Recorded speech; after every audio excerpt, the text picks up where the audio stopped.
My name is Reverend Odeye. Yes. I'm Executive Director of the Justice Reform Coalition. I know some of you have not heard of Justice Reform Coalition, but I'm going to tell you a little about it. And I'm going to tell you about one of the actions that we're doing in the hood. We have a movement, Occupy the Hood. That's right. Neighborhood. Now, some of you received flyers earlier on the Occupy the Hood and talked about when we meet. We've been meeting for a while. The Justice Reform Coalition is a frontline organization. We are not an organization that sits back. We are on the front lines. We are out in the streets with the people.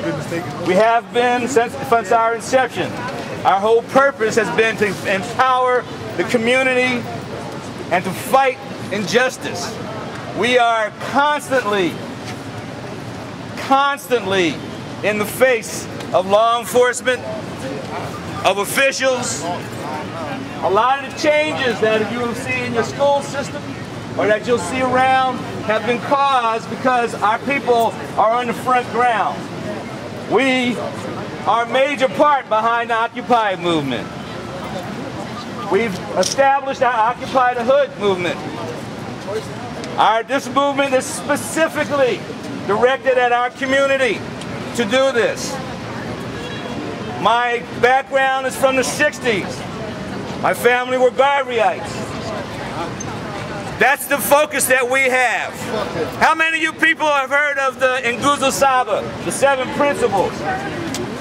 If you haven't, you need to learn that because those are the principles that were set down back in the 60s by our activist community who came together and put together a series and a way for our community to come together and to work.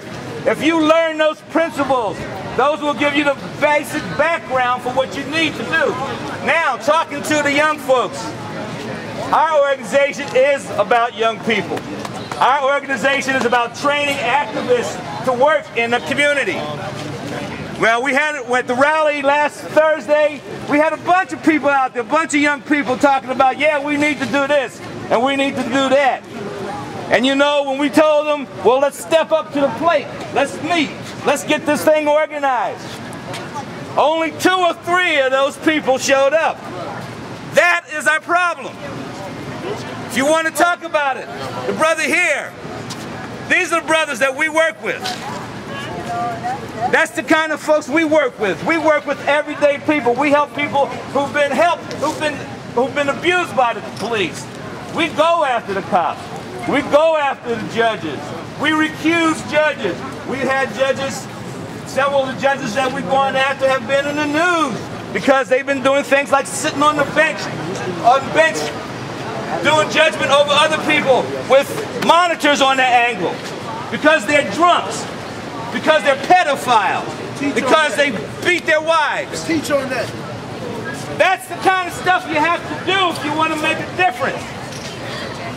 Marching is, like he said, is only the first part. Because in the 60s, we didn't just march. We sat in, we demonstrated in front of the places. We got our legal teams together, we organized, we hit them in the courts, we hit them on the streets. And one of the biggest things that we did is we hit them in their pockets. Yeah. And that's what we're talking about now.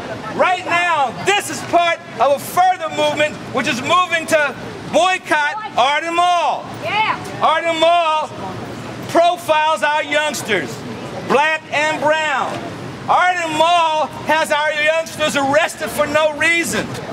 Arden Mall allows their security and the police to attack our people and our families on the holidays.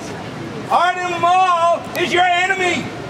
If you spend any money there, then you're cutting your own throats. Amen. And that's why we're starting this movement. That's why we're starting this movement. That's right.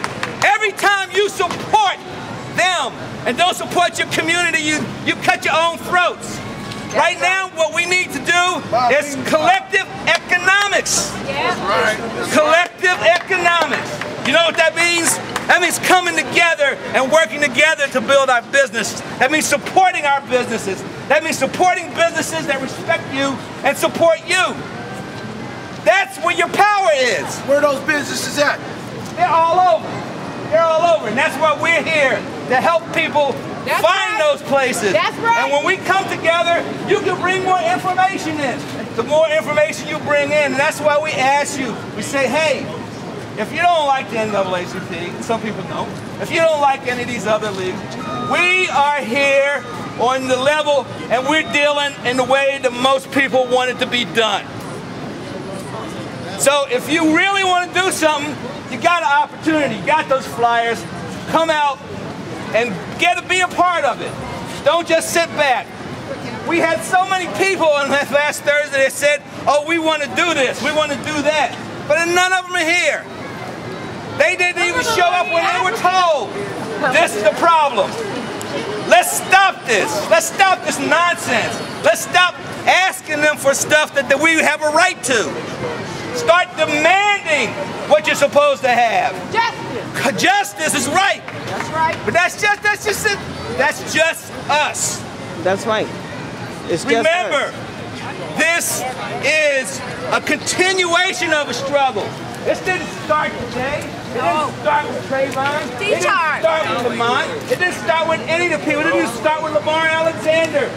It started years ago when our grandparents and our parents sat down and decided we had the right to eat where we wanted to. We had the right to get on the bus where we wanted to. We had the right to live where we wanted to. And we went out in the streets and we took those places. And now, look at what we're dealing with. We're back in the same situation, trying to reorganize, trying to re-energize our community, trying to tell everybody the same damn thing that we said 30, 40, 50 years ago. Wake up! Let's get out of here and do something. Let's not talk anymore. Let's fucking get